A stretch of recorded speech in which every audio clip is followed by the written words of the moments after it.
Hello, good evening, and welcome to the Fatback 4 for this Sunday night. I'm Gav, and with me I have Grizz, Keith, and Seany. And on tonight's show, we're going to look back at Liverpool 1, Chelsea 1. We're going to look at the lineup, which may have been a bit of a surprise to some.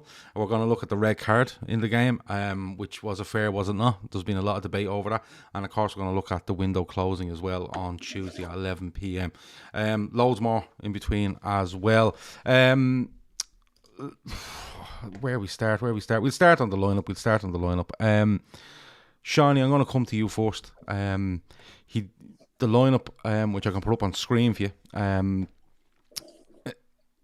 had to surprise you, Seany, Like, I know there was rumoured lineups and stuff like that, but that surprised me when it came out, I'm being honest. Yeah, the only one I was surprised with really was the inclusion of Elliot. I didn't think that Klopp would put him in there in such a big high stakes game, because yesterday was a game of big boy football. You know what I mean? It's two of the best teams in Europe playing against each other, and in these type of games, as we saw yesterday and how it played out, the finer margins and the little details in these games can be the difference between getting a draw, being beaten, or winning the game. So I was surprised that he went with Elliot. I thought it would have been more of a tried and trusted, probably Keita in there because he had played well in the last two games, or Thiago even, as he was kind of building him up, because I know Thiago played 90 minutes against Aston Villa in the behind closed doors game, and he comes on then towards the end of the Burnley game. So I was thinking maybe he was looking at having a midfield three of Thiago, Fabinho and Henderson on that right hand side, which has been sort of the go-to midfield in the bigger games. Elliot starts, and to be fair, it's a start on merit because he was absolutely superb against Burnley. And I don't think he let himself down, to be honest. I think he played very well. I think he had a good game. I think he handled the situation in the game very well. And again, I just have to say I'm absolutely blown away by the kid, not by his football, but the maturity he spoke with in his interview after the game. It's like this kid is coming on leaps and bounds every time we see him, because, you know, he was getting into a little bit of stuff on social media and the stupid haircuts because he was a kid, you know what I mean? He seems to be growing really rapidly, as not only as a footballer but as a man. So yeah, he comes in, he doesn't do himself any really. I think he probably upsets the balance on the left hand side of the team, because I don't think Henderson had his best game. I don't think Robbo was very good, and I don't think Mane was great. Yeah. As opposed to the other side, I think the right hand side functions really, really well with Harvey Elliott in there. He seems to have a really good understanding of Mo Salah already, which has become apparent over the last two games. So Bobby was always going to come in for the big game. I think Klopp fancies Bobby in the big games. The ball retention, is pressing, and he done that really well in the first half. He was everywhere at times. So I wasn't surprised to see Jota come out. Not because Jota hasn't been great. I just feel that in those big games, I think Bobby is the one that Klopp really trusts. Grizz, Elliot starts, and it is a surprise for me, although he's been really good when he's played, you know, and with a small sample size, let's be honest. But I think, and someone said in the chat there, the surprise was that they moved Henderson, you know, and they put Henderson out to the left-hand side, and that's why it was a bit strange to me, because I think Keita has done really well in that position. And to move Keita out, to take Keita out for Henderson, I couldn't understand why he just didn't put Henderson on the right-hand side and let Elliot play off the left-hand side. It seemed to affect both sides of our midfield, you know, the sort of way. And the Firmino one, for me, I didn't expect him to start, because I thought they were managing him and, you know, bring him back. And I know where Seany's coming from. Like, you fancy him in the big games, but I was very shocked that Jota didn't start. Yeah, I was shocked. Jota didn't start. I was shocked Elliot started, but Jurgen Klopp is, when he puts faith in a player, he really puts faith in a player. Doesn't matter what level of game it is. And as Seany says, this was a big boy game. And Elliot, we spoke about it last week. He was playing against, like, physically, he was playing up against big boys last week. This week he was playing big boys in terms of levels as well. And he didn't look out of place, in my opinion. I think the thinking behind Henderson and Fabinho, yeah, he kind of shoehorned Henderson in because he had to bring in Fabinho because he felt Fabinho's aerial presence or protecting the two centre backs, sort of they created a shield in front of Lukaku. I think that probably was the tactical thinking behind it. And Henderson 6 foot plus as well. Fucking saying that they scored from a set piece in the end, but the thinking, that was the thought process, I'd say. But Fabinho looked very sluggish, and Henderson didn't look comfortable playing on that left.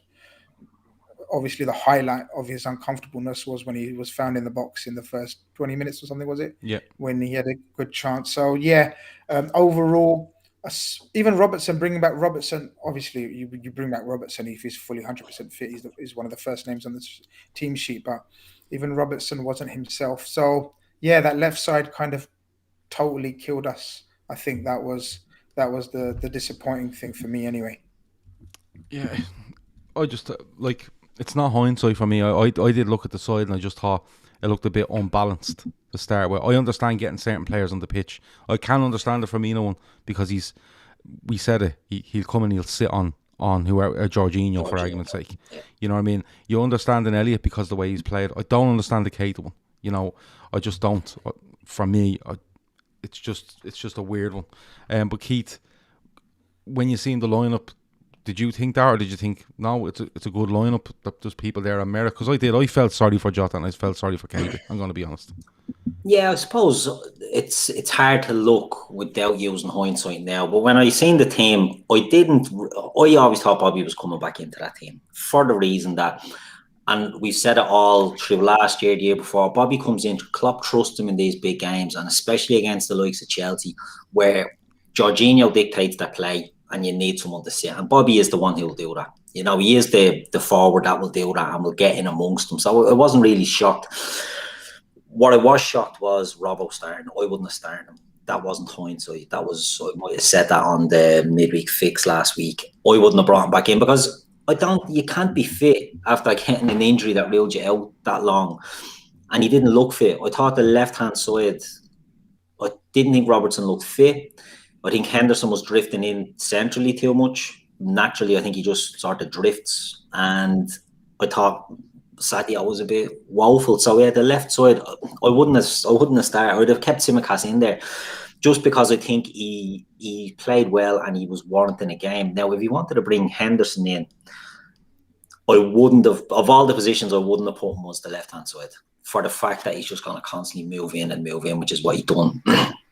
Keita plays there, Thiago plays there. I would have played one of those players there that are used to that gives you that balance. And people will listen to this and they'll say, what's the difference? You're a central midfield player. What's the difference if you're playing on the left-hand side of a midfield tray or right-hand side? It's a huge difference because if you look at the way Henderson plays, Gav, you said this for the last 2 years when Henderson does all the donkey work for Salah. He allows Trent to go forward and he does all that by slotting in and covering on that side. So I think his natural inclination is to move into his right all the time. And I think it just exposed us. But look, you know, hindsight's a wonderful thing. You know, I was excited to see Elliott in there. I wouldn't have been surprised if Elliott had been dropped out of this because we said it last week as well. You know, you play him against Burnley, you give him that taste, you give him the 90 minutes, he wasn't whipped off, and then you sit him out of this one. And you say, there's other games coming up for you. Don't worry, we'll get you in. To play him again in this, I thought was a great show of support by Jurgen Klopp for Harvey Elliott. I think it's put a few lads on their toes now. I think there's players in that squad that might have expected to come in. I think we all would have thought in this midfield would have been Fabinho, Henderson, and either Thiago or Keita. I didn't think it would have been Harvey Elliott, but look, he's thrown a spanner in there, and I thought Elliott done very well. Sean, you said he links up really well with Mo Salah and Trent on that right-hand side. I think he's getting used to playing a new position, Harvey Elliott, because what I found was the problem sort of with him there, Mo Salah is not a wide player. Mo Salah is cutting in all the time. And I think Harvey was maybe getting into some positions similar to Mo Salah. So I think he just needs to maybe learn a slight adjustment to where he's going, because I thought they were sort of occupying similar positions yesterday. I don't think there was enough width. We don't get width out of Mo Salah. We don't get width out of Jordan Henderson. I'm not saying Henderson would have been over there giving us that wide threat. I just felt that there was maybe on each other's toes a bit, but Elliott will learn from that. That's it. You know, they're the European champions. That's not a bad game to get your feet under the table in this team. And so look, I thought Elliott done well. Hindsight is a wonderful thing, but I genuinely would have started Tsimikas ahead of Robertson, because I just didn't think Robertson would be fit, and it looked it in the game. Super chat here from Govender. I'm going to just call you because there's loads of letters and numbers. He said Elliott was absolutely class and has made Trent tuck inside loads more. That looks like it's being worked out on the training ground. Yeah, and there's probably a point there when you think, why is he shifting Henderson? But if he's going to play Elliott, why move Elliott to the left when he's done all his work in pre-season and stuff on that right side of a tree? So it was one of those. But I'm sure there's loads of people in the chat were bang happy that he started. I was with you though. I thought Fabinho would come in simply because of that. Like Grizz said, the protection for the centre halves after all the media stuff around Lukaku for the last week or so. And I just thought Jota in a game where I understand the Firmino thing, but we spoke about Jota last week. He doesn't get overly involved. Works hard, pressing machine. Doesn't get overly involved, but he's always there. Bang, goal, shot on target. And I think that's something we badly missed yesterday. Although Firmino, up until probably 5 minutes before he went off, done okay. But I just thought in a game of fine margins, and you want someone a little bit clinical, I thought maybe Jota was the shout. But look, he went with Firmino, and we all know how it worked out and stuff like that. Going through the game, I didn't think it was a great game. I'm going to be honest. I thought there was a lot of controversy. I thought it was the pace was quite good in it. I thought the quality wasn't quite there throughout the game. But Liverpool are well on top for me. And then Chelsea score. Liverpool had 4 shots, I think, before Chelsea scored. None of them on target, mind you, but they were probing, I thought, Liverpool, and I thought something will come eventually. But Havertz gets the first goal, and Seany, I'll come back to you. A lot of people saying, did he mean it, did he not? But he just does the right thing, doesn't he? He makes a good run. He's not tracked. The defending is poor, you have to say. Who has him? And even at that, the guys on the front post or around that area, why aren't they watching for something like this? But he does the right thing, Seany. He gets a flick on it, which, if it doesn't go in, it causes trouble for Liverpool. But it manages to loop over Alisson and go into the net. And it's a good header, whether he means it or not. It's actually a good header for what he's trying to do. Yeah, I thought the lead up to the corner, I thought it was a bit, I don't know, it just seemed a bit lazy and casual to me. Don't think Trent gets close enough to Alonso quite quick enough. And I know there's a bit of everyone, Neville is thinking, did they go out off Trent? And it was a corner, but I just don't think we weren't snappy enough to stop the cross. Now he does stop. He obviously gets a block on the cross, but it goes out for a corner, so it's not ideal. It's a lovely run from Havertz. He catches Robbo cold. Because Robbo's the one I think who was marking him. And like you said, it's just one of them, Gav, where you get a touch on it, and he's looking to flick it towards the back post and cause a disruption, but he happens to just head it so clean that it just loops in, and it's a good goal. You know what I mean? It's soft in the way the corner's conceded. It's a good goal. There's not an awful lot you can do about that instead of read it better. But I just think Robbo's on his toes a little bit, on his heels, and Havertz steals a match, and that's the type of player that Havertz is. Havertz plays the game with the extra couple of yards in his head, and it just showed he's a player who's going to really grow into himself this season, I feel. And it was one of them. This game was always going to be won on a set piece or a mistake or such moment of genius. That's the way these games are normally. You know what I mean? It's not normally just to and fro with slobber knocker. Not at this stage of the season, because I think at the stage of the season both coaches were probably thinking, okay, well, if you don't get B here, well, we're in a good position.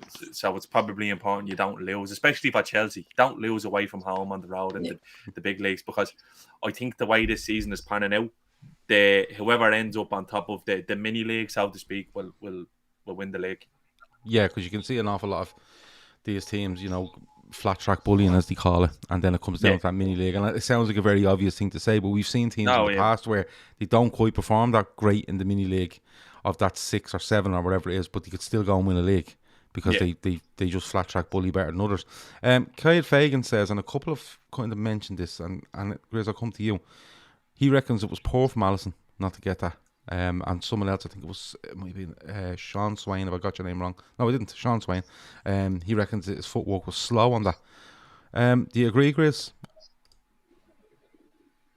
He's muted. I was muted. Yeah.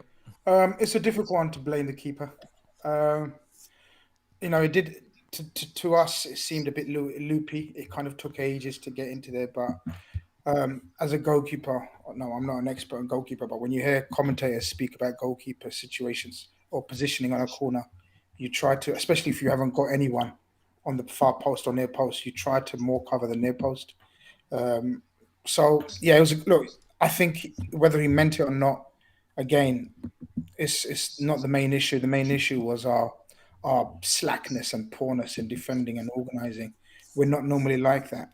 Those days of conceding soft goals from set pieces were a thing of the past, and that was as easy because they only had 3 people in the area, and we had like sort of 4 in a zone and then 2-3 loitering around, and Havertz saying Havertz, like Werner's pretty short. Havertz is 6 foot plus, so to leave just a 6 foot plus striker in effect just around was awful. So yeah, I wouldn't blame Alisson, to be honest with you.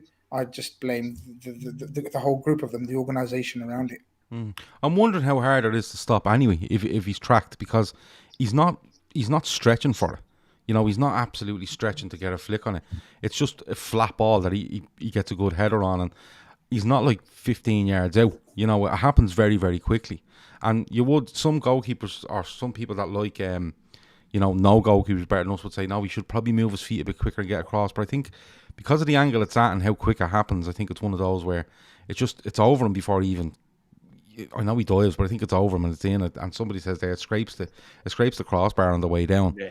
It's not like it's a foot or 18 inches below the crossbar and you're kind of going move your feet and you get that. I think it's one of those. It's when you're tough when you're a kid, when you play football. Get to the front post and just get a flick on it and you never know what will happen. It could drop at the back post or it can go in. It's one of those and it's very simple. You don't see them much anymore at all. No, because the near post flick on. Yeah, but it's something you're told as a kid. I remember as a kid, like get to the front post. Arsenal used to do it, didn't they? Get to the front post and just get a head on it and see where it goes. And it's a bit like air goal, or not air goal, but the lead up to where penalty. When you look at Mane, just gets a flick into an area and that's where it goes. But Keith, I'll come to you because I don't think Liverpool reacted very well to that goal. I was expecting Liverpool to go, right, it's happened, let's get back on it. But I thought we looked a bit ropey. Lukaku turns Matip very, very easily. I think it's Matip and he plays in Mount, and I think Mount probably makes the wrong decision. And at that stage, I think these could get a second here, and then it's really uphill. Liverpool needed to kind of settle things down, didn't they? Yeah, I think so. In the momentum of games can go like that. You get a goal really out of the blue. A lot of people, just to go back to the Havertz goal, a lot of people saying it was a fluke. He didn't mean it, but look, he's a good header of the ball. Kai Havertz, he's about 6'2", like he's good in the air. Sean, he said he connected nice on it. So I think that got their tails up, and then they were driving. And look, any team, I think, so just after scoring, sometimes you can silence a crowd and you can sniff blood in the water, So I think, Chelsea looked like they could have done it, but then I thought Liverpool did weather it well. I thought, after Mount has his chance, I think Liverpool get more into it. It's hard because there's an expectation, right, that Liverpool, the crowds are back and we're going to be going in and steamrolling every team at Anfield, and it's not going to happen. There's some good teams in this league now, some really, really good teams in this league, and Chelsea went in there, and for that period, I thought they looked the threat. I thought that threat died away then, obviously, what happens later on. But I thought Chelsea probably, if they had to put their foot a bit more on the throat, could have had a bit more joy in the 10 minutes after they scored, but they didn't. So I was happy enough with that. I was happy. Liverpool did sort of start to get into it and then start to put them under a bit more pressure and start to take a hold of the game as the first half went on. Chelsea are a weird team, and to me, like, they don't really have a settled team. The next game they could play Werner and Ziyech, and people would say, "Oh, that's just squad depth." It's not. They're not. None of them are really standing out at the moment, but they do have players of a threat. I think Mason Mount's one of the best young players in England. I think he's absolutely excellent footballer. I think he's brilliant. I think he's so underrated as well. For an English player, it's unusual because they usually ramp them up to 90. I think that young player is absolute quality. And, I was worried about, we spoke about the build-up to the game, the Lukaku versus Van Dijk carry-on that went on. And the threat wasn't Lukaku, it was the runners off Lukaku. And it was Mason Mount, and it was, in this instance, Kai Havertz. And you saw Chelsea starting to do that after the goal. You saw them starting to get these lads into these positions that looked like they might cause us problems. But then I thought our boys got in and made, let Chelsea know that it wasn't going to be that easy, because I've been really impressed. I said it, the left side I thought let us down, but we'll speak about some excellent performances later, and I'm going to talk about the centre-backs again, because I think Joe Matip, he can look like he's going to get ragdolled and then just grows into it and then just absolutely upend centre forwards as well. So look, let's see. The game goes on. How many? What minute? It's 44, is it that we get that penalty? It's on the stroke. It's on the stroke at half time, and I want to give a mention to Mason Mount, because I thought he was brilliant yesterday. The whole idea of him, and like he says, it sounds like he's just a runner off Lukaku and he's a sideshow, but he's actually very, very important to what he do. He holds onto the ball so well. He's strong. I think it was second half. Technically. His touch in the first half where he rolled, I think it's Matip, was sensational. Yeah, and it's Zidane-esque. Yeah, and you know what? What impressed me most was when they were down to 10, and we get on to that in a bit. When he was down to 10, he has the ball over the far side, and I think Thiago and maybe Mane go in and both give him a belt, and he comes out with the ball. He's strong, and I think he's a fabulous player, Mason Mount, an absolutely fabulous player. Getting onto what Keith said there about Chelsea, like 1 week being able to play Havertz and Mount. That's the beauty of their squad, is that not only have they got like depth in personnel, but they can actually be very tactically adaptable, because they can play a 4-3-3 now next week and have the likes of Hudson-Odoi and Ziyech playing off, whipping balls into the Lukaku, and then you have Havertz and Mount who kind of operate those spaces in between the midfield and the forward line, that just where they cause havoc. So them going down to 10 men didn't really deter from their game plan, because they just said, look, we are talking about how brilliant Mount is.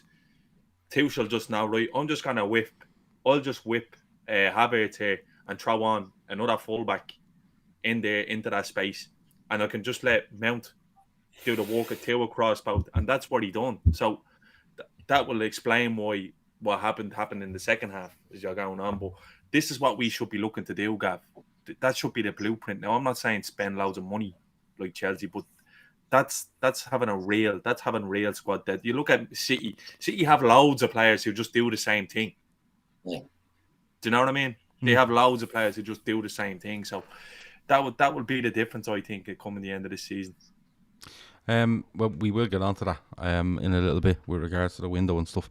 But I want to go on to the penalty incident, and it's right on half time, and Liverpool were building up a bit ahead of steam. You could see Lukaku, you could see Chelsea were dropping back, and they were trying to hit Lukaku in the channels, and let him hold it and then look for those runners off him to try get them out even. Not to over attack us, but just get them out and get a breather. But just before it might be just before or after the goal, you see a ball down to Lukaku, and Van Dijk just swats him away and turns and plays it back into Matip, and Liverpool go on the attack, and you could see the crowd absolutely getting up for it. But Grizz, I'll come to you on this incident, because it's a good bit of play from Liverpool, forces a corner, it's whipped in, Mane gets a flick on it, goes across goal. When Matip hit it up in the air, I was like, that has to be going out.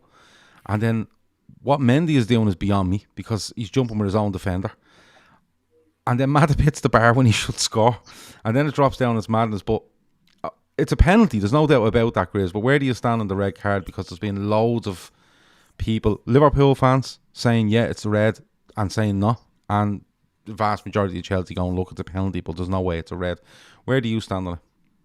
So look, the reason why you say we got back ourselves into it, I think Jota comes on. How soon does Jota come on? I think it's about the 35th. Yeah, no, he comes on around the 40th minute. I think around the 40th minute. It's around that. Yeah, he's not on long, and he goes on a run into the box. 43. Yeah, absolutely. So literally, as soon as Jota comes in, he changes the direction or the pace of the attack.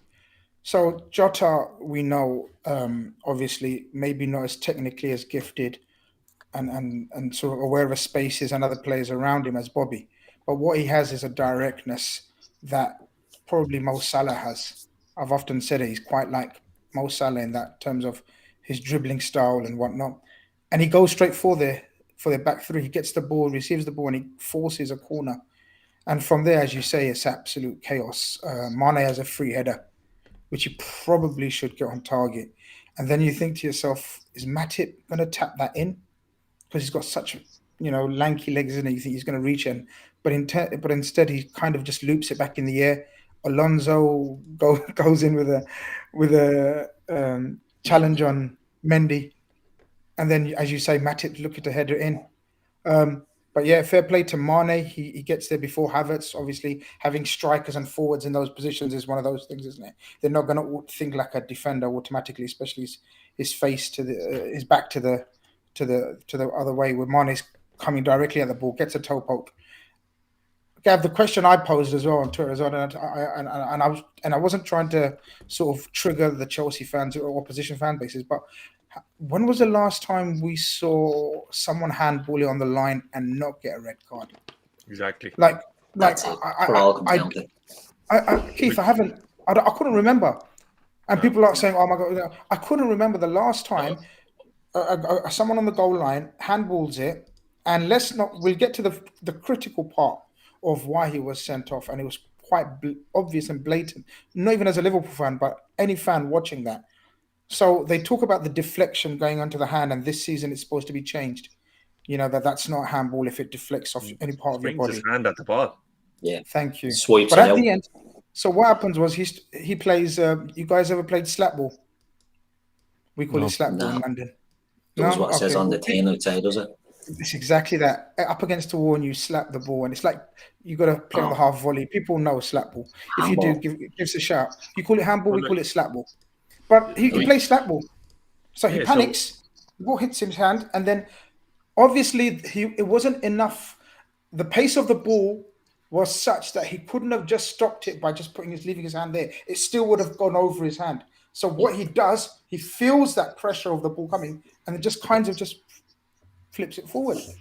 And people criticizing the referee, who was, even though he gave that red card, was still a prick. Let's not get away from we're going to get on to him. Oh, he was still a prick. So for me, it was an absolute dead cert handball, and near enough a dead cert red card as well. For the very fact I watched the real one. It's the real. It is the real, and loads of people are saying, Laura Duffy's saying, but the laws of the game, it is a red card, law 12. You can debate whether the law is harsh, but the law is the law. Exactly. And I watched it with a Chelsea fan yesterday. Me and a Chelsea fan sitting watching it, and when he seen it, he said, well, it's a definite penalty. But what do you think about the handball? I said, do you know what? And I didn't know the rule, because I don't read rules of football. You know what I mean? I looked at it objectively, right? I don't sit down with the book. But I looked at it and I said to him, look, if he's on the line and that hits him he goes to hit it with his leg. Say he goes to knee it away and mistimes it and it comes up onto his arm. I think that's a penalty, and I think it's a yellow card, because I think he's made it. No. What I'm saying is, if he makes it an attempt to move towards that ball and hit it, and it hits his arm, it's not intentional. But this is what I thought. I'm not saying I know what the law and the rule is, but my point about the whole thing was, if he makes an attempt to play that ball and it comes up and it hits him, it's unintentional, but it has stopped the goal, right? So, you know, the VAR will come in and all this come in, and I personally would have looked at it and went, do you know what? It's a yellow and it's a penalty. But he can't. Right, I know because they can't. The real I know they can't. that. Yeah, and the referee obviously knew the rule, but me looking at it then said to myself, and people said, well, his movement with his hand didn't touch the ball. That's not the point for me. When I seen the leg, the thigh, I seen it going up and hitting his arm, and he makes a movement as if he's trying to hit it. He actually moves his arm out into an unnatural position, as people would call it, and then it ends up, and I'm looking going. And the minute I seen the ref going to the TV, I said to myself, he's gone. He's gone because he's going to see that movement. Now, I didn't know the rule or the law. I was just looking at it as a football fan, trying to make, you know, sense of it in some sort of rational way. And I said to the fella beside me, the Chelsea fan, I said, he's moved his arm. He's going to be gone. And he was like, are you serious? I said, yeah, it will happen. And it did happen. But I don't know, like Shawnee. There's no double jeopardy with a handball. It's not like a tackle. It's not like a last-ditch tackle to deny a goal scoring opportunity. The ball is going in. The ball is going in. So it's a deliberate handball to prevent a goal. It's not even a goal score. The ball is going in. So that's just the rules. I don't understand the hyperbole about it and say, oh, that's harsh. Yeah, maybe the rule is harsh, but well, Emma Kavanagh has the exact wording, and it says, where the player denies the opposing team a goal or an obvious goal-scoring opportunity by a handball offence, the player is sent off wherever the offence occurs. Yes. So black and white. I don't get the whole narrative by Sky and Neville. I know Neville was talking about, I don't know, and like it's the rule. Yeah, it's the rule. They're going on about all this fairness. Not look, it was applied properly. VAR was used. That's the rule. I'm sorry, Reece James, you're gone. Yeah, because Jono says the movement of his arm was the giveaway, and that's why I thought of it. But when you actually think about it, even if he hadn't moved his arm or done nothing, he was going off because it hit his arm on the line. You know what I mean? Or like if he hadn't moved his arm, the ball goes in. Yeah, but well, I don't know. It hits his arm, and it's nearly on the way out. Yeah, it's nearly on the way out when the movement comes then. But I'm wondering, like, so what if you deny a goal scoring opportunity, right? It's a yellow card, and we get a penalty, and you miss the penalty. Yeah, well, that's no double jeopardy there. Yeah, but if he gets sent off yesterday and Salah misses the penalty, Salah misses the penalty. You know, yeah, but they're down to 10 men. Yeah, I understand that, but punished. It'd be weird to see. It'd be weird to see, like, say if that happened in the box, say on the penalty spot, and the ball drops and Reece James or any other defender in the Premier League this season. Happened on the penalty spot, it probably wouldn't have been a red card, but because he's on would it have been a penalty? Yeah, absolutely. What I mean by that is, if he goes to play that, if he's changing the direction with the ball by moving his hand towards the ball, which he did, then it's a penalty. That's the rule. But the reason why it was a red is because he stopped the goal. He's made a save. Yeah, I was just trying to think of it in regards to if that's on the penalty spot and there's a bit of a scramble and he kind of puts his leg up, it hits his thigh and comes up and hits his arm, right? Would a penalty be given? Forget the whole movement of his hand. Yeah, it would, because he's moving his hand towards the ball. Yeah, I think he is as well. I think when it hits his thigh, it goes up, and I do see a bit of a movement. If Chelsea get that, there's no talking about, why is it this, why is it that? We'd be just told that's the rule. Yeah, but that's the bias in the media towards it. And then you had the Muppets on Match of the Day. I don't even watch Match of the Day, but I just seen articles about it all day. They have to talk about something, lads. I think Sky were actually setting us up really nicely to lose that, and they needed Chelsea to win that. And the way the game was going, that's the way they needed the result to be. And because of that decision, they felt, it's ruined the game. But that's not Liverpool's fault. That's Reece James' fault. Did Sky at any stage, because you know me, when the match is over, I have no interest. But did Sky at any stage show, you know the way they show this 3D fucking thing, and they can go, look, this is where the ref was standing when this happened? Did he have a look at the ref's position in the whole thing? Like, we thought he was looking straight in the fella, to be honest. Anthony Taylor actually called for the penalty before VAR because all the players surrounded him.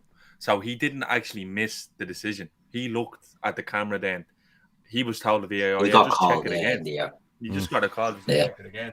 Right. That's the thing. And the fact I think we spent 10 minutes too much even talking about it, to be honest with you, because it's just that's the fucking rule. You know what I mean? Yeah. And Keith, I'll come to you. The penalty itself, because the amount of Liverpool fans I know that are mad nervous when Salah stands over the penalty. I'm one of them.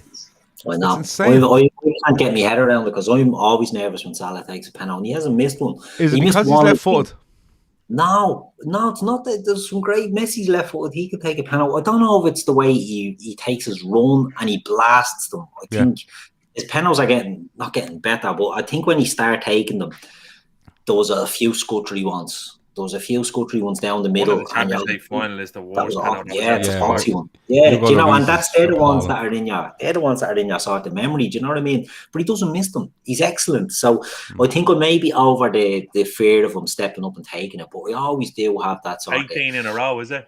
Yeah, something like that. Ridiculous. It's a crazy stat, and it's That's brilliant. I love that's it. Van Nistelrooy numbers, like. Yeah, it's amazing. Like, whereas if you compare him to a James Milner, right? James Milner is calm, collected, steps up. You never think he's going to miss. Salah just looks a bit more helter-skelter when he's taking them. It's the run-up and the hair. It's the long run-up, is it? I don't know, the long run up, but he arcs his run every time. He does a little hop and he bends his run, and then he just goes, and he's placing them now. And I think once he's placed them, they look great. It's the scuttery ones. Bouncing all over the shop. LFC Aaron says, what is a foul and isn't nowadays? No idea. Seems our players don't know either. Potluck. And Norman says 126 goals for Liverpool now for Salah. Incredible. It really is. It's every week we seem to talk about how good he is. He's going on about what's a foul and like it's all about now letting the game flow, but it's going to take someone to get that leg snapped now because it's players are going to be going in. Like, did you see our man's challenge off Burnley today? No, I haven't seen any football today. I was at the beach. He should be locked up. He should be in prison. Should be locked not up. Even joking. Yeah, I'm not even joking. Ashley Barnes, right? In the box, and he 2 foot your man in the air in the quad. And then starts rolling around the ground and I'm thinking, I was only saying last week, Burnley, let them do what they want, but the stories just write themselves. You'll see it. It'll probably be. He doesn't get a game for England, so they'll probably definitely bring it up on Match of the Day too tonight. Yeah. Mr. East too. He says slap ball was an East London thing back in the day in George Mitchell's school. So there you go. Slap ball is known in London, as Grizz just said. But look. It goes to half time. There's uproar. He books Mendy. He books somebody else. It's all going off. Rudiger. Rudiger and Tuchel is on the sideline. And Tuchel hasn't quite worked out how to put his hand to his mouth and talk to people. He looks like he's singing a song, which is another thing to add to the reason why I don't like him. But it gets to half time, and second half overall, Grizz, I'll come to you. Chelsea make it known what they're going to do. They whip Havertz and they take off. Kante looked injured though, didn't he, just before? Yeah, he was injured. And they bring Kovacic on and they bring on Thiago Silva. And straight away, when Liverpool tip off, Grizz, Chelsea literally just run back towards their own goal. And you knew it was coming. And start the second half, are you still confident? Look, it's against 10 men. We know how good we are at the back with regards to pinning people in. We do it all the time. Did you feel confident? Because I feel like I know it's against 10 men yesterday, but Chelsea are very well drilled. And I think it's led on to stuff about substitution, which we get to. But were you confident going into the start of the second half that we know what Chelsea are going to do, but we'll still go and beat them? Yeah, I thought the second half started off like the first half, where first 15 minutes we just locked them up in there. Their changes were obvious. He was never gonna stop playing the back three centre backs and the wing backs. So he brings on who I call one of the most underrated centre backs in recent times, Thiago Silva. Even at this age, he was magnificent, by the way, when he came on. He was fucking brilliant. But we, Gav, you said that we're very solid at the back and we're very good at closing in teams and pressing them and not letting them out, even with 11. So with 10, I totally expected that. And I totally expected us to take advantage of that. I was very disappointed with our second half, though. Very. And Jurgen Klopp's more than anyone else's. Because I think Tuchel done what he had to do. And he made the difference at halftime, whereas our coach didn't. So whatever he told them at halftime, and then sort of his lack of changes during the game when he saw that it's not working. I thought, I thought it was poor, Gaff. I can't get away from it.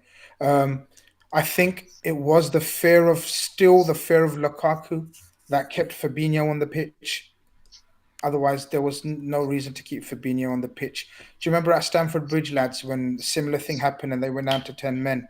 And instantly he brought on Thiago because he knew that would be the difference maker. He literally didn't have the balls to do it, Gav. He literally didn't have the balls, or call it whatever you want, trust in the players on the bench. Maybe he thought Thiago's not up to full speed yet. Whatever the reasons are, he didn't change it enough, especially after that initial burst that we had of 15 minutes where we took a few shots. And that's another thing. In on them, Yeah, but that's another thing. I was bemused at why we stopped taking shots. Like suddenly we stopped taking shots and we tried to go through them. Whereas they were, as you said, backed up on their penalty area. Yeah. And the likes of Henderson, Fabinho, Virgil should have taken more shots. I think we totally ran out of ideas and energy. Worryingly, energy as well in that second half. Yeah, I felt it was frustrating. You know, Salah's ball into Jota is unbelievable. The outside of the boot, and he spins it in over Thiago Silva's head. And Jota should do better. And Jota knows that. He gets too much on the header. We have a couple of shots from... There's one from Henderson is close. One from Van Dijk forces a save. Fabinho. You know, and there's a couple of scrambles when we get down the left-hand side and the right-hand side. But overall, I thought, Seany, like, you have to give Chelsea some credit. They're 45 minutes at Anfield with 10 men. And I know they're a good team, and I know they've good players. But you have to give them credit in that second half, because I felt frustrated by Liverpool, and I thought Chelsea were, you knew what, like Chelsea were looking at this from the very start. Chelsea were going there and taking a draw. There's no fucking doubt about it in my mind, the way they set up and the way they looked to counter. But even if you look at Chelsea defensively in that second half, Seany, and not on top of that, Kovacic has a good chance. Lukaku has a really good chance. It's blocked by Matip, I think. I thought you have to give them credit, Seany. I thought they were excellent second half. Yeah, they were good. Look, they funneled us into the spaces where they wanted us to go, and we never really made them uncomfortable, I don't think, because, look, anyone can have pops from range. We didn't get in behind at all. I don't think... That's my problem with this squad that we have at the moment. Jota, obviously, you have Jota to come in off the bench at a later stage, but due to Bobby's injury, he comes in, so our approach is kind of the same, but it's too predictable. They just funneled those down the side and said, look, they're going to whip in balls and we'll deal with them all day. And that's the way they did it. And they still had that threat on the counter, because Alonso was still marauding down the left-hand side, and Lukaku was still operating in those channels. They knew Alonso was their out ball, because Trent was going to push inside and try and we were timid, Gav. We were timid because of that. And I agree with Grizz, because I think he leaves Fabinho on as an insurance policy when he should kind of go for it a little bit more. Like the standard that this Liverpool team has reached from the Klopp, even at home, you expect us to go and win every home game, no matter who we're playing. You expect us to go and have a go and win every home game, because that's what we've more or less been like. Let's be honest. Bar last year when there was no fans there, but we were very predictable, very lethargic. I think Klopp was a little bit too conservative in terms of the substitutions. Like, this is my issue, Gav. Minamino's excellent in pre-season. Chamberlain is excellent in pre-season, but when it comes to game time, Klopp has no faith in them. He didn't bring them on, and they both give you something different, because Minamino can make runs in behind and get it, and he comes short and he drags players out of spaces. Chamberlain has a crack on him. Chamberlain is a player who can get the ball out of his feet and have a crack at him from everywhere. Look at Burnley last year; he can occupy spaces and get the ball out and snapshot and cause havoc. Thiago is more of a conductor, someone who creates chances for you to get in behind. But we just played for it. We played in front of Chelsea for 45 minutes. I thought we were very timid. I don't think we were as ruthless as we would have liked him to be. I don't think the subs are great. I don't know why he takes off. You can't tell me he's managing minutes, because you take a Robbo off at 82. What's 8 minutes going to do when the fella's going? He's going to go and play 180 minutes for Scotland and anyway in the next 2 weeks. And so I just don't get it. Like, and this is my point. If Klopp doesn't trust these players, then why are they being kept around? because there has been offers for them, obviously. So they're no use to us, Gav, because they've been performing. It's not like that they're no good, because Minamino was very bright in pre-season. And like I said, Ox was also very bright in pre-season. Origi's not even on the bench, but I've no issue with that because, to be honest with you, I've had enough of Origi just coming on and slogging it around for 20 minutes at the end of a game, to be honest with you. I think he's past the sell-by date. So I think this is where the hold-up will be with us this season. And we have options, and it does look like the squad depth, but there's nobody there to really change the game, if you get me. If Firmino was out and it's Jota coming in, that's the only where we need somebody to supplement Mane, to supplement Salah, either in the wide areas, because they weren't able to unlock them yesterday. And we are very, very predictable. And for me, it's a massive opportunity missed, and it's 2 points dropped. Grizz, I want to come to you because we're going to talk about the substitutions in a bit more detail, and I want to tie it in with the whole window closing on Tuesday, because I think there's something in it, and I think a lot of people have reacted to yesterday's game with we need this, we need that, and that's understandable. You know, that's what happens when you don't win a game. You get an awful lot of that reaction, but tied in with the substitutions and I suppose the window closing on Tuesday kind of it's amplified that. But I want to go back to something that has been building over the last week, and it was Romelu Lukaku and Virgil van Dijk, and Romelu Lukaku was being spoken up as the man that was going to destroy Virgil van Dijk. He was going to run over him. He was going to do this. He was going to do that. I didn't see any of that yesterday, Chris. I didn't see any of that yesterday. Look, he looked to me like the Romelu Lukaku that left England a couple of years ago, and now he's back. That's exactly what he looked like to me. Yeah, look, no, I think he's a far better player than the one that left. But, Exact same player. But no, he's a far better player. Yeah, of course he is. He was a good player the last time. But he just disappears in games, and he will disappear in games this season as well. I think the media let Lukaku down because nobody dominates Virgil and Matip. So that was gone out the window. I was just going to say, them absolutely spot on. He was up against, and I've said it before, the best centre-back pairing in world football when they're fit. I've said it. There's no centre-back pairing in world football that's better than Virgil van Dijk and Matip. And both are used to playing physical strikers like him. You asked me directly about Virgil, Gavin, and Virgil was imperious. Like, the beauty of Virgil is that he makes it look easy. That's the beauty of him when it's not even easy. So that's Virgil out of the way. Like, he was never going to get the better out. There was one on the right hand side where Virgil trips or something, or he gets a turn on him, which he will. He will get a turn on a centre back. I think he was clever in how he. I think Tuchel used him cleverly. He knew the focus would be on Lukaku, and that's why when they did have 11 men, the space was there for Havertz and Mount, the other player. So I think his coach used Lukaku very well, very cleverly. Lukaku himself, obviously we won't know how the game would have been with 11 men, but I thought he was a threat when they had 11 men. I thought there was a couple of chances. There was a couple of times where he turns Matip. Matip tries to tries to get the ball before him, but in the second half it was a walk in the park for our lads. And as you say, on one-on-one situations with Matip as well, Matip showed his absolute quality. But as far as a striker goes, in terms of playing up against two elite centre backs, I don't think Lukaku done bad, or it didn't look bad, or he wasn't sort of a disaster. I think he done what he could, what he tried, and obviously it was an impossible task. As I think Shawnee says, you don't get the better of Virgil van Dijk even with 11 men. With 10 men, you've got no chance. He's going to maul 95% of the centre backs in the league. Like, he'll maul Ruben Diaz when they play him. He'll maul John Stones. He'll maul them. That's what he do. He's a flat bully. Well, Sam Tandy asks, will the media build up Lukaku versus Ruben Diaz when they play each other? Yeah, that's why, like, you just... This is how good these two lads are at the back. They were never like this. This was this was Sky trying to create. Like, I thought it was bleeding Anthony Joshua fighting Tyson Fury the way they were going on all week. Yeah. Honestly, I was expecting Eddie Hearn to bring the match ball out.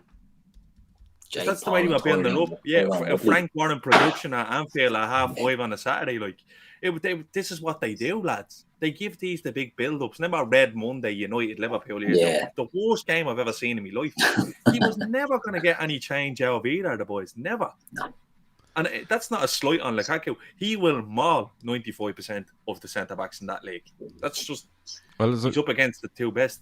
There's a couple of super chats in here. From Aaron, he says, for me, Henderson at left centre midfield didn't work. Either play him as a DM or right centre midfield or play Keita instead.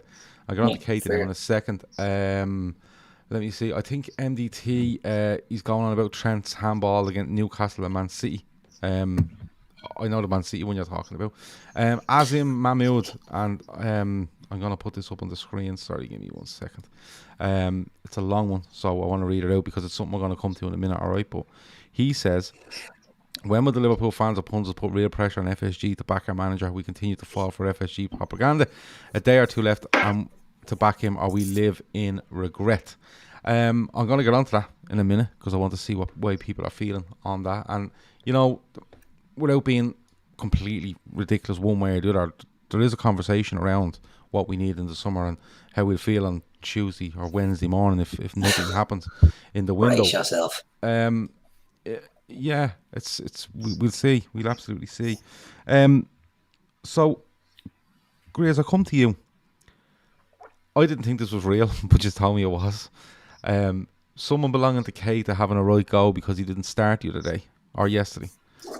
What did you make of that? Because it's becoming very frequent for me. I was just going to say. It's becoming very frequent now where you see representatives or family or thing like literally throwing their hoopings around about this player or that player starting, and I don't think it helps anyone. Mostly probably Naby Keita, to be honest. No, it doesn't. But you're right. It's becoming prominent. I don't think it's his agent per se, like his play agent. I think it's one of his managers. Consigliere for Naby Keita, whatever the fuck that means. What does that mean? Okay. So I think he's an extended mate, you could say probably, but obviously from his party, from his side, from his connection. Not even sure. Probably poor Naby knew anything about it, but it doesn't help anyone. But these players, these agents, these reps are becoming more and more prominent in the game, have more and more say, becoming more and more powerful. So it's one of those things that either the player tries to control himself or they'll just carry on doing it until a manager calls them out. There's nothing more to it, I think. Jurgen Klopp won't probably ever get to hear about it, so I don't think we should even discuss it really as well. I don't think Jurgen Klopp, it'll get to Jurgen Klopp's desk that XYZ said something about Naby Keita should have started, or Klopp's letting him down, I think he said, or something, or his fault or something. Yeah. I want to move on to the subs. Right, because I think the subs ties in well. So I'm going to use the substitutions yesterday to tie into the window closing. All right, and we'll do another 10 minutes or so before we head off. And Keith, I come to you because he's enforcing a change in Jota. All right, for Firmino. I think the Henderson one, I think it makes sense because Henderson hasn't played a lot of football and it's midfield, and although we're on top, still a lot of running to do back and forwards because it was a kind of end-to-end game at times when Chelsea managed to get out. And then, like Shawnee said earlier, he makes that change, Robertson, on 82, right, in a game. Now, if that was 11 against 11, I'd say, you know what, he's making that change, Robertson's running out a bit of steam, it's end-to-end, Chelsea are threatening, it makes sense. But there's 10 minutes to go, Keith, where we're literally on top of this game. We're all over them, right? Bar the odd excursion up the pitch every couple of minutes by Chelsea. But overall, we're on top for me. And when I look at the bench there, I go, right, he has no Origi, probably because he's gone with Jota as his forward. But he has Oxlade-Chamberlain there, and he has Keita there, and he has Minamino there. And he could have put either of them three on for me. He could have put Ox on because we're taking shots. He likes a shot, right? Yep. And he likes to get into those little half spaces and try to get by people and get to the byline and stuff. Keita can go by a person, can see a pass. We've seen it, okay? Minamino, tight situation, low centre of gravity. That's what I was thinking Minamino. I was actually thinking Minamino would be the sub because when you're seeing the action going on around the box and the little intricacies around the box and trying to get in different places, I thought maybe he'll do that. But he does Tsimikas, and I thought the situation in the game the way it is, I thought that's a strange one for me, Keith. And I looked at the bench and went, he doesn't fancy any of them. And then on top of that, I'm thinking, is that a kind of a message he's sending? I'm not too sure, because you know the way it is now. Everything's a message. Everything's another. There's another angle to everything you do. What did you make of it? And do you think that? Do you think there's a trust issue there? Because when I looked at it yesterday, I did think it's somebody with that little spark you need in around the box, something like that, and he didn't go with it. Yeah. Okay, yeah, the Jota one happens early, it's enforced, we know that. That would have happened obviously later. The Henderson one, again, I can understand, because the midfield needed legs, and I think when you're set up against a block like Chelsea, and I'll say this, I think Chelsea are, if not the best, one of the best teams in the world to adapt with losing a player like that. They just set 5 across their back. They had defensive-minded midfielders in front of them, and it will come and break us down. Obviously, we're going to be going a lot side to side. Henderson, I think, only looked more comfortable going in, so I could understand him getting the hook. Maybe would have done it earlier, but look, that's just me. The last one, the Tsimikas one, Minamino, I think, has a little bit of guile and a little bit of craft, but I don't know if they trust that he's physical enough to go up there against maybe so. Azpilicueta and Thiago Silva and Andreas Christensen. Rudiger are big lads. So maybe it was a physicality thing. Naby Keita and Ox could have gone on there as well. The left side was the troubling side for me for the whole game. I thought we were so poor on that left side. The Tsimikas one, I said I would have started him, but to put him on an 86, the only thing there is, right, we're going to just lash a few crosses in. That's it. That's telling them what we're going to do. We're not going to try and, if you bring in Naby Keita, he's going to try and get on the ball in the sort of half space between the midfield and the attack and try and slide something in. Right? That's what Naby Keita will do. Put pressure on their sort of back line and their midfielders more so. Yeah, but he won't do it from a central midfield spot. No, but he could do it from the left hand. Yeah, he kind of tries to get onto the corner of the box and make things happen. Yeah, he could have done that. And we know Oxlade-Chamberlain is going to get it, and he's going to just have shots. I thought our tactic was to have shots at him, because if you notice, Mendy, he palms a lot back into play with his saves. Do you know what I mean? I was like that.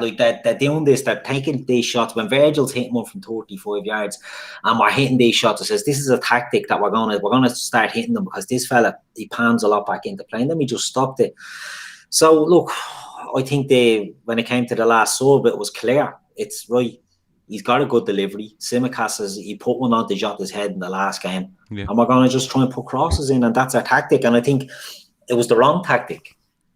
But you can probably understand, hindsight again is a wonderful thing. If he pops up and puts one in on someone else's head, it's a great sub. But I just think, it's Jurgen Klopp is not great at making subs, in my opinion. I think he's over there. Shawnee touched on about squad trust. People are talking about, sign. There's no point having 28 players. Jurgen Klopp only uses a handful of them. He only done it at Dortmund as well. And he doesn't want big squads. He doesn't want bloated squads. He doesn't want a lot of players. So there's no point having these lads if you're not going to play them. Yeah, have ones that you're going to play then. Exactly. Yeah, trust them. Do you know what I mean? Get rid of, if you're getting rid of Shaqiri and what's the point in having Divock Origi? He's too loyal to these players, is my point I'm getting at. He's too loyal. I don't think we move Origi on. I think Origi's there till his contract runs out.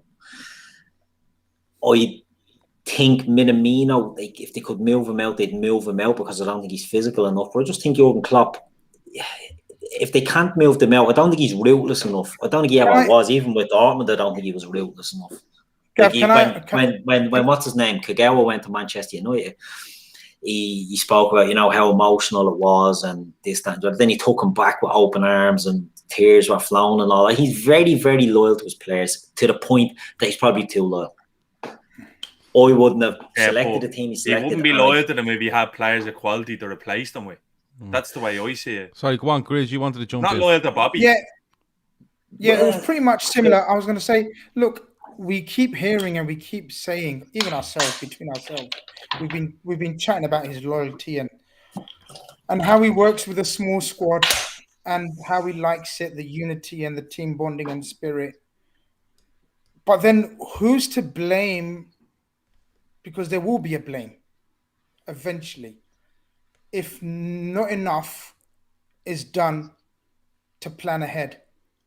So no one is doubting, and we've said it before, no one is doubting the quality of this 13, 14 players.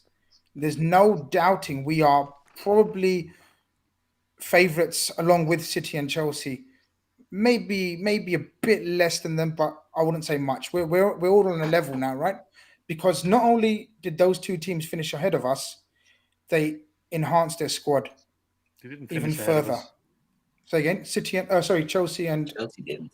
Man United. Chelsea were behind. Yeah, Chelsea didn't. Chelsea didn't. But they showed yesterday that this geezers had a pre-season with them on top of the ending to them. Ended up European champions, blah, blah, blah. Forget the other teams. Let's talk about ourselves. If we're going to continue saying, oh, he's loyal to these players, there's no point bringing in players that, there's no point in bringing in players because he's loyal to the ones he's got. I don't see where that takes us. Do you get what I'm saying? Where does that take us? If he's loyal to players, he's picking them, putting them on. So trust is a part of loyalty. So he's not that loyal if he hardly trusts them. So he's loyal because he's keeping the lads around because they're going to earn a wage because he doesn't want the lads out of pocket. I don't get it. He called That's what he does. But he called Origi a game changer during the week. Did he? Yeah. Did he really? Yeah. But he calls Origi a game changer. Probably changing the game in his PlayStation at home because he wasn't in the fucking squad yesterday. He asked, look, this is going to sound like a anti-Klopp rant. Maybe it is. I don't care. He called Ox. He called out a journalist and said, "Name me a skill set that our midfield doesn't have." I'm paraphrasing. That's what he meant. He meant if you want us to bring in a midfielder, name a skill set that our midfield doesn't have. The dynamism of Ox, he suggested, or the returning of Naby and the control he brings to us. Neither of them were used and even looked like coming on against 10 men when we absolutely should have pushed on for 3 points, as opposed to bringing on Thiago, who played deeper. Let's not forget, when he came on, he played deep, literally next to Fabinho, and then Tsimikas as the other change. I just think, who do we ask the question to? Because obviously we've seen loads of FSG, but I'm beginning to believe it's a collective. It's a combination of two. We can't just blame FSG, and obviously we can't just blame Klopp. There is a situation here developing if we don't bring in anyone. That, for example, let's say Bobby's out for 4 or 5 weeks with his hamstring injury. What are we left with options-wise if a couple of them do actually go to internationals or whatever and come back? What are we looking at maybe if they do get called up to internationals and get an injury? Cade Gordon. What are we looking at? So you're looking at the three that are left there, and you're looking at Divock Origi, Minamino. That's what you're looking at. But it's a mad one, because it's a mad one, Gav. I agree, but people are asking. People have asked all summer, and they've asked me. They haven't asked me. I've given me opinion, and I've said a centre back, a midfielder, and a forward. And people have asked me, well, if they don't do anything by Tuesday, what do you think? I still think Liverpool will win the league, but I don't think they can do it in multiple competitions with the squad we have. I think we've enough there to get away in certain games with the players we have, to go and win a league title. I've no doubt about that. But when I look at what we have, and you make a good point, if Firmino's out for 4 or 5 weeks, we're literally down to 3. Because I stopped counting. Listen, Oxlade-Chamberlain's been touted as a fucking right back before the start of the season. That's being silly now. And then Oxlade-Chamberlain, hasn't played an awful lot of football up front for Liverpool. There's a reason for that, because he's not. So why didn't he bring Oxlade-Chamberlain on for Mane yesterday and push Jota out wide and play Ox as a false 9? Yeah. Which, yeah. So it's Same strange, we said. But look, Same we said. but What before Klopp said, he's a false nine. Before we go, one more answers, and then I want I'm going to give you a question. Looking at Tuesday, right? So, man of the match. One word, please, Shawnee. Van Dijk. Keith. Van Dijk. Grizz. Van Dijk.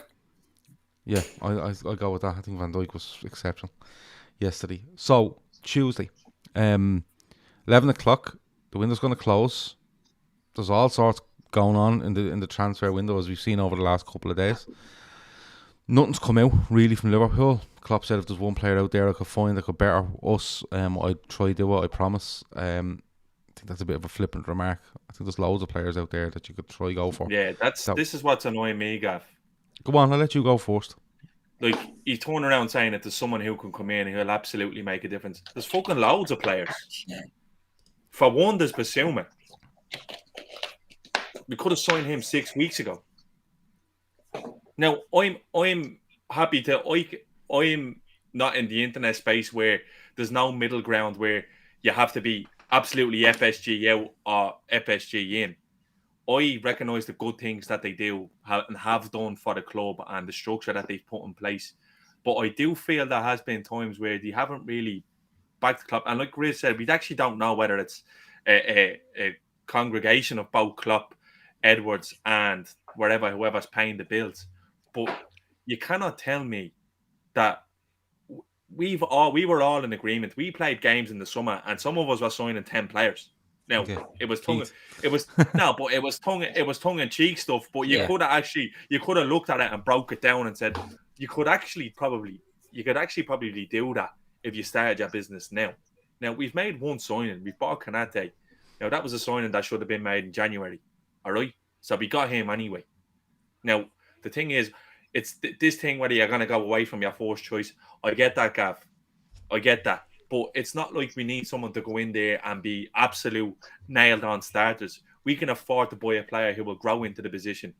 Like a Basuma, all right? For example, I'll use Basuma as a midfielder. You're looking at a forward. We could have got a Malin. We could have got a Malin for the money Dortmund paid for him. Now, I don't care who his agent is. There's plenty of other players around. Now, I understand this homegrown quota shit, but that's gone out the window because Shaqiri gone. We should have had deals lined up. We need players in. You do need to supplement the squad. And I do agree with you. We can challenge with the squad that we have, but we're relying massively on luck. Yeah, you're relying on your core 14 to 13 players being available 85 to 90% of the time. Now, I get that. I think we're fine at centre-back now. I don't see an issue with the centre-backs because I don't think the long-term ones will play. There's definitely an issue in the midfield and there's definitely an issue in the front line because we don't have many game changers. We don't have someone who comes in and changes the way we play in the last 20 of a game. Somebody who, that's what we do not have. And like Keith said, Chris, Bobby's out now for 4 to 5 weeks. Let's say, what do we do? And I could understand if nobody was spending money. And you look at, there is clubs now.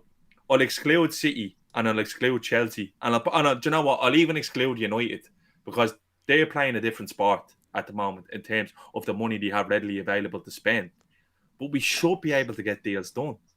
I don't understand where it's this push from bro. And I'm not one of these people that says FSG are pushing this out, pushing that out. I don't think FSG tell James Pearce, any of them fucking cronies, a job. I don't even think that they leak stuff to them to pour out to create perceptions. I think that's all done with because it's all guessing games. They're talking about, the big summer, the big summer. The only people that are saying this is these journalists. It's not FSG. They're not releasing statements. They're running the club. It should be way it should be run.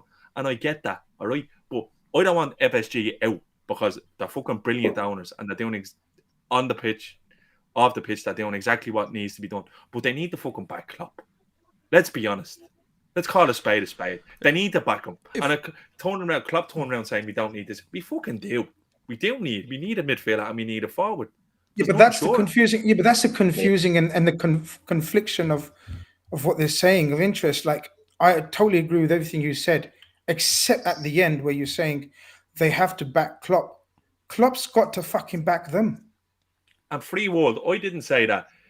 I don't care if you don't sign players. Gav will back me up here. I've been consistent the whole time. I told people to relax their cacks because I was thinking they will do the business. I was sure they'd do the business.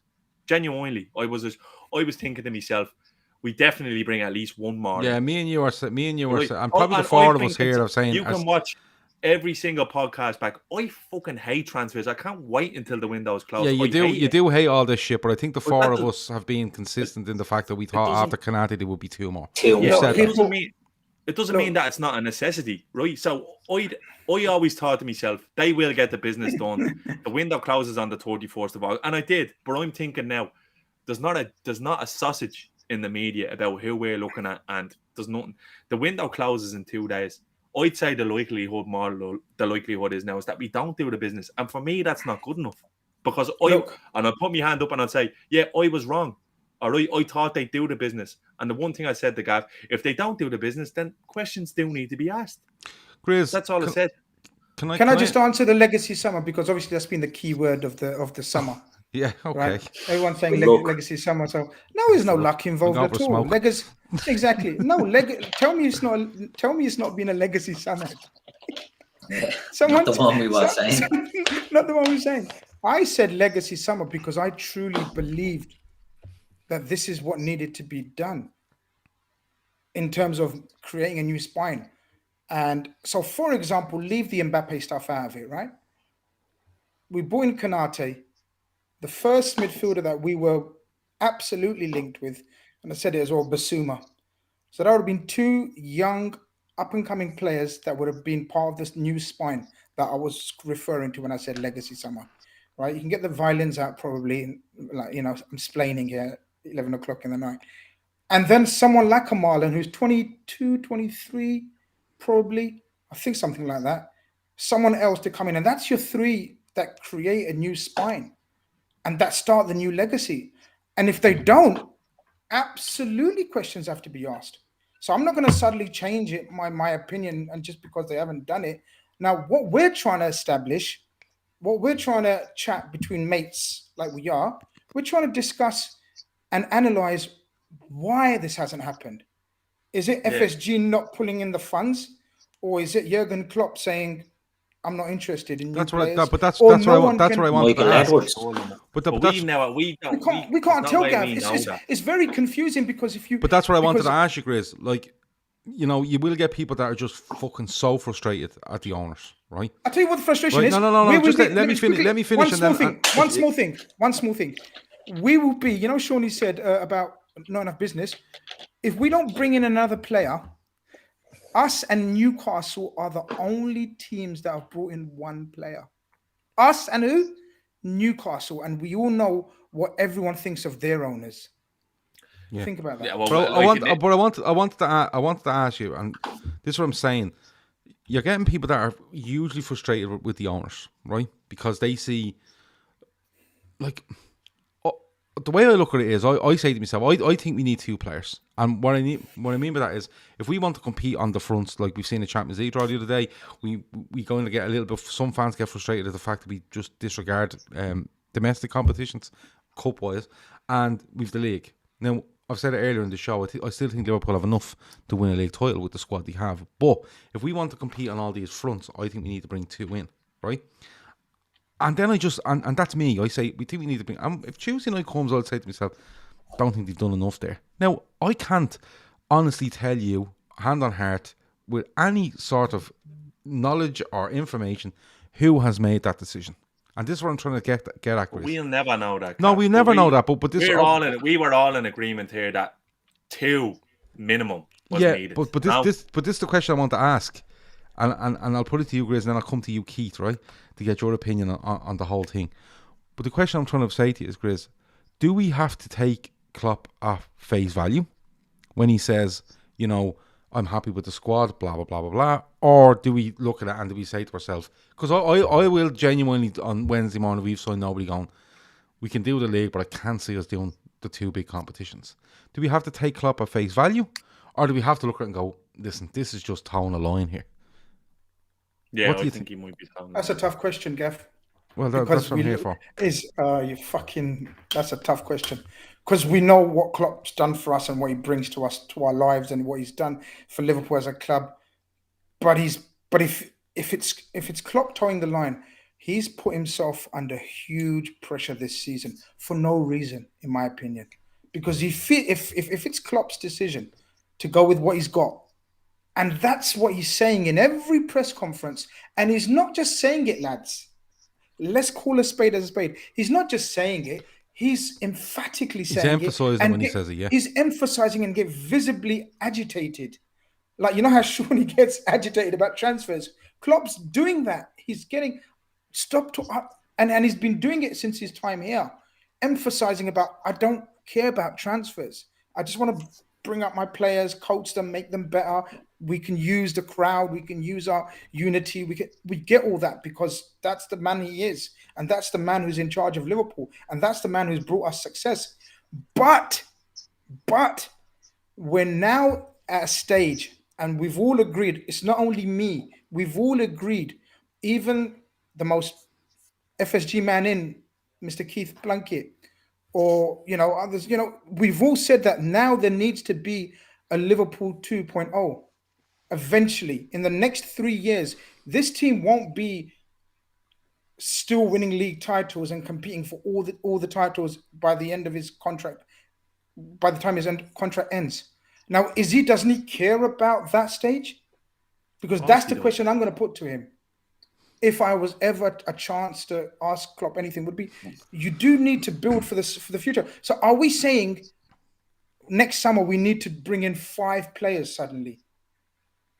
Are we actually going to do that? Are we ever going to do that under this ownership and under this coach? Because of not doing enough in one window again. We're already, in my opinion, I've always said it, we're 2 windows behind. But 3 a window, 2-3 a window is how you do planning for the future. This is very bad planning, in my opinion, if nothing happens. It's a strange one.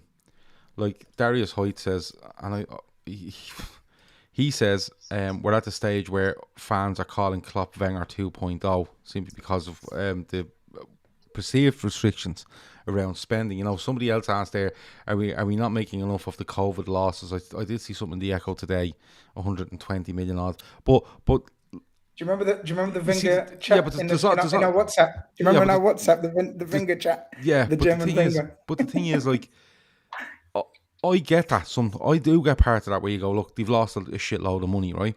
And people would say, but this club and that club and that club are spending.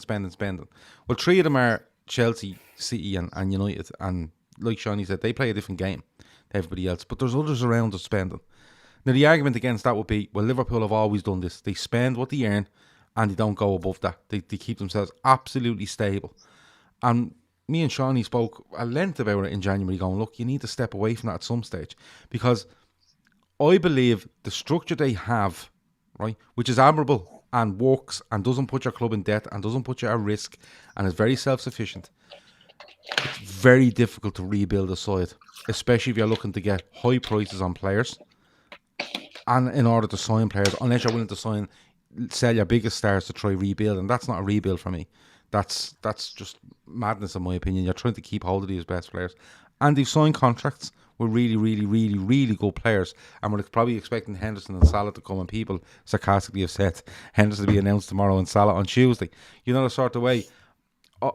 I get the argument for and against spending a lot of money. I do. I genuinely do. You can put COVID losses down, you can put stability down, but then at the same time you can turn and go, like Grizz said, when you get to next summer, right? When you get to next summer, and Milner's definitely not going to be playing for me.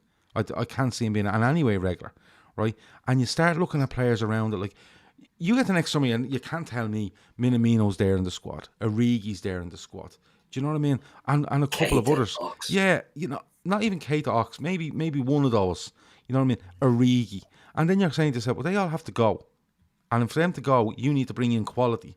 And how do you do it based on the way you've done it so far? The only option, and that's where I get people's frustration, is because you look at it and you go, they'll sell Salah for 120 million quid and they'll bring 3 40 million pound players in, and that's another one out, but they've got 3 in instead of, getting rid of these 4 or 5 that they don't need and just spending. We shouldn't have to sell Salah, though. But this is what I'm saying, Seany. This is where people get frustrated with, why isn't there a bit of, not only what we need for this season, It's about forward planning. And what I'm saying is you have to take a hit at some stage. It's admirable trying to keep a club solid and on a financial basis where you go, we're not in any debt and we're not in any risk. I'm going to tell you what I think it is. But it's These admirable. fuckers know that the Super League is coming in. Yeah, but just let me finish for a minute. Just let me finish for a minute. It's admirable what they're doing. But I think they're running into a bit of a cul-de-sac here for me. Just a little bit. And I'm not asking FSG to go out and spend 200 million between now and Tuesday. That's fucking ridiculous. What I'm saying is, even if they look at their losses over the year and they say to themselves, look, we're going to have to put 50 or 60 million quid down here. We're going to have to. And all right, we're taking it now and it's going to hurt. But next summer, instead of trying to sign 5, we're only sign 2 or 3. Absolutely. And we forward planned. And I've said it all summer. Your midfielder should definitely be a midfielder that can challenge and be forward planning. And most definitely your striker should be that. And I just can't. I just see, and I could be wrong. They could just pull off a fucking miracle. I don't know. But I just see, especially when you come to next summer, regardless of what happens this season, I see them going and Klopp looking at a massive bottleneck in this squad. A massive bottleneck. What I want to ask, and I know Keith probably wants to jump in. I'm so sorry, Keith. Just one last point. What is the role of Michael Edwards in this and the scouts? Like, 100%. What's his job? Like, what's he done then? What's he being paid I said for? this and I got lashed out of it. I said this and I got lashed out of it. You might as well furlough him then. You might as well furlough him. He's getting away with murder, I think. Yeah. I think that's right. I think it's either FSG or Klopp, but no one's mentioning Michael Edwards.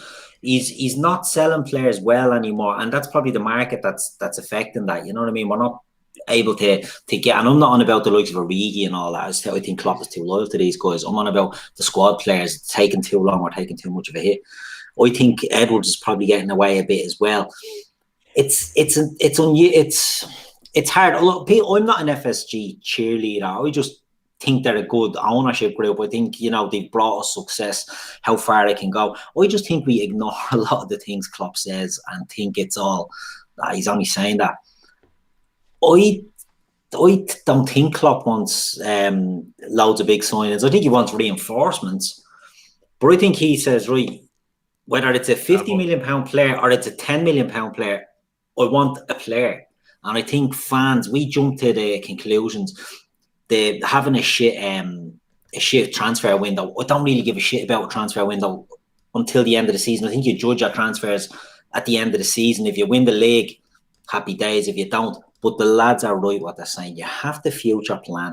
You have to be bringing in players. And maybe they're not looking at a midfielder because of Harvey Elliott. Maybe Harvey Elliott is now the midfielder that they're saying, right, we don't need to buy a midfielder. Harvey Elliott is now a central midfield option. I know to be all right with that. That's fine. But I had him as a forward option. So I think we need a forward. Yeah, but they probably have him as both. But Freeworld says there, right? And we'll finish up now in a second. But Freeworld says there, and he makes a good point. Maybe Edwards has no budget to work with. So he's actively... hold on.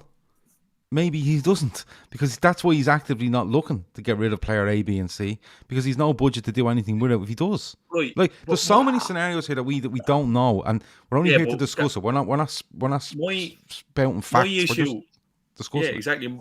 My issue with Edwards is he talk about, like, why didn't we get Haaland from Salzburg? Why weren't we on Bellingham from Birmingham? Why weren't we? United was showing them around Carrington and all. So why weren't? And you can actually see now we get that lad from Newcastle. They are actually doing what Real Madrid done after Neymar. Remember, Real Madrid literally just bought every single Brazilian that had any ounce of talent because they were just saying, right, well, we're not going to miss the next Neymar. They got Kate Gordon from Derby, who was everyone and he looks brilliant. Yeah, he is. He looks really good. But they snapped him up from Derby because there was teams all over Germany looking at him. And it was the same with this lad from Newcastle. So they're afraid to miss out on them ones. Our scouting should be better. We should have got Basuma from, where did he come from? Lille or Rennes? Where did he come from? Rennes, I think. Yeah. Why aren't we looking at them then? Do you know what I mean? Why is this an incessant need then to have to go and say, oh, well, because we're not going to pay fucking 100 million for Jude Bellingham. I don't care who his idol is. No. We're just not going to do it. We won't do it. So unless we sell someone on and the money is there to do it. Now, like I said, I actually don't have an axe to grind with FSG, but they just need to back Klopp here because they're not bad owners. This is their model. That model is failing them at this moment in time. But the one thing I will say, and this will be the last thing I say, Gav, we go on about what Klopp says and what he doesn't say. Klopp will never say a bad word. Klopp was visibly rattled in January, and you could tell he was screaming out for a centre half, and they gave him Kabak and Davies. And when he was kind of talking about Davies in the Oak, saying, "Well, I never seen him play. They just told me he's coming." Well, Indy B says, not being funny, but you boys sound like you're throwing the toys out of the pram because we've drawn a game against Chelsea. No, Indy B. No. Let me answer that, because we get accused at times. Not at times. We could get accused quite a lot of being FSG apologists. We don't discuss FSG enough. We don't criticise enough. We don't question. Not criticise. No, we don't question enough. And what we're trying to do here tonight is, we're not. I don't think anyone do that. No, literally do that. I don't think we're screaming, kicking and screaming. What we're trying to look at is every different scenario with regards to Liverpool, looking back on this summer and towards the window closing on Tuesday, and saying, well, if they didn't do that, why? And is it FSG? Is it Klopp? Is it Michael Edwards? Is it the market? Is it the losses? Whatever. We're not. We aren't here. We aren't the gospel, right? We don't. No. What we say isn't 100% absolute fact, because we don't. This is a show about opinions. So we're trying to give opinions on why is that happening? Why is that? Could that be happening? And we're trying to be as fair to everybody that has any opinion on whether it's Klopp, players, chief executives, whatever they might be, owners. We're trying to give people as fair as a picture as we can, and that's why all different comments are being thrown in there tonight, all different opinions and stuff like that. And there's people in the chat that don't agree with each other, and that's absolutely fine. It's all about opinion, but we're just trying to look at it in a sense of the window doesn't hinge on a result against Chelsea. Like if we'd have beaten Chelsea 3-1 there yesterday, I'd be having this conversation tonight, regardless. You know, the sort of way. Conversation. But it's a very strange one for me, and I worry a little bit about competing on all fronts with this squad. I think we can compete on one of the major things. I think we can. Alex, about they don't I guarantee if Klopp gets an objective list at the start of the season, the FA Cup and the Carabao doesn't even. No. What I mean is the two big competitions. I think it's hard with that squad to even with a bit of rotation.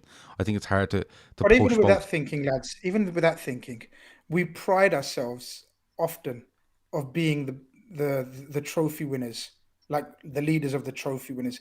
If we carry on negating the FA Cups and the League Cups, how long before other teams start catching up to us, like the Man Cities and the Chelseas, who do take these cups seriously? So but they can play bleeding 2 squads, 3 squads. Well, we Man have City have 3 squads. They have a squad for every competition. We have to build up towards that, though. Yeah, but we can't compete with them in that sense, Chris. No, financially we can't, but we were based on smart scouting, smart analysis of players, recruitment of players. Why has that suddenly stopped? It seems. I just overall, and I think Shawnee's point about the Super League is absolutely relevant. It's very, very relevant and prominent. It's still in the background. That's happening, whether you like it or not. You can show up and you can protest all you want. It's happening because they will do what they want. They're starting to get all these clearances now from FIFA and CAS. It's gonna happen. It's gonna be repackaged. It's gonna be the same shit they tried to sell us all last year, but it'll look more fair. But it will be an open competition. But look, 99% of the time, you're not going to get these big 12 out of competition, and they're all banking on it. They're all banking on it. Well, before we go, my last question: Tuesday by 11 o'clock. Will Liverpool still have the same squad in place for you? Ins or outs? Keith, I'll come to you first. No, I think we'll bring one in. One in? Ever the optimist. I think we'll bring one in. I think I'll be an attacking player, and I think we'll bring one in, and I think we will possibly lose one, and I think it'll be Minamino. Okay, no worries. Shawnee, squad the same? Outs, ins? What do you think? Yeah, it's going to be the same. I can't see anything happening. Okay. Maybe literally 24 or 48 hours to go now, yeah? Yeah, Nat Phillips. There's nothing, Gav. There's no murmurings of anything. Okay, no worries. Grizz, same squad. Any ins, any outs for you? Yeah, I reckon we'll have about two outgoings, Okay. and we'll have a forward coming in. Okay. I think we'll do one. And I'm with Keith. I think Minamino might be the man to be sacrificed because Divock Origi just looks like he's having a great time doing fuck all. So I think that'll reward. Telling you, it's the reward for the goal in the Champions League. It's like we kept hold of Sturridge, Moreno, Degsy, all these lads for a long time, Adam Lallana, and let contracts run down, or when they wanted to leave and asked, look, I need to play first team football. Shaqiri wanted to go and play first team football. They moved them on. They won't just sell. Like we all think, I know we want to finish up, but we all think as fans, Divock Origi, Shawnee said it earlier, does his head in. You know what you're going to get from him, which is very fucking little. The Klopp doesn't think like us. Klopp, I think, would leave him sitting there and let him go. Unless Divock Origi goes and once says, look, I want to go and play football because I'm a footballer and I'm not scratching my arse around here. There's 4 keepers on the bench this week and I'm not on it. What's going on? Unless he does that, I think he stays and sees out his contract. So I think, Minamino will and 1 in. It's one of those. Chris Brack says frustrating weekend for the Reds. Men draw 1-1, the women lose 1-0. Chris has done a couple of shows on the women side of things in the last couple of days. Go and check them out. We're trying our best to promote the women's team this season, and Chris is heading that up for us this season. So make sure you go and check them out, support them, follow them on social media and stuff like that. A lot of effort has gone into it, so go and do that. Sienna Steps, please don't forget that. Link in the description. You can go to, if you type Sienna Steps in, Sienna Steps, go for me into Google. You'll find it. If you want to donate there, we're doing our best for her as well. And if you want to buy a virtual ticket for Anfield, the link is in the description. Shawnee, anything else before we go? No, all good, Gav. You good? All good. Happy? All right, good stuff. Grizz, anything else before we go? No, that's enough for one night. Okay, good stuff. Yeah, that sounds fair. Keith, anything else before we go? Quick one. My little sister had a baby this morning, and little fella had to go for a little operation straight away. So any little prayers out there, have a little prayer for the little fella. He's nothing serious, like, hopefully, but look, okay. In case they're watching, I'll give him a shout. Does he have a name? Senan. Okay. Yeah. What a name. Senan. Right. Yeah. All the best to Senan. Anyway. All the best to Senan. Yeah, absolutely. Nice way to end that show. Rest of the week, forum is on tomorrow. We have a transfer deadline day. We just drink cans and just pretend we're not. Well, we won't be signing anyone. So we just have a nice time on Tuesday. If you want to join us for a can on Tuesday night, join us. I think we're going yellow tie and a yellow dress. Yeah, about 9 o'clock. About 9 till 11:30. I think we're going to run for a little while on Tuesday night and have a bit of crack as well. Wednesday is the midweek fix with Jamie. Thursday is Carnage with Grizz. Friday is Sports Unplugged with Avi, and nothing on Saturday. And we'll be back Sunday. It's International Week, isn't it? Oh, I can feel a quiz coming on. Lovely. Right, that's it. Oh, and people have asked about me and Andy having a random chat. How long is this international break? 2 weeks. Leading 3 games. I saw some of them are playing again. Okay, yeah, but then only one weekend. The next weekend we'll be back. We might get me and Andy in for a random chat at some stage next week. Then we'll see how it goes. Right, that has been the Fatback 4. Thanks to Grizz, thanks to Shawnee, thanks to Keith, thanks to everyone in the chat. It's been very, very good. And some are FSG in, some are FSG out, some are like telling Klopp to do this, some are saying it's grand, and that's what it's all about. Loads of different opinions and loads of different angles and things, and it was really, really good. Talk to you in a bit. Over now.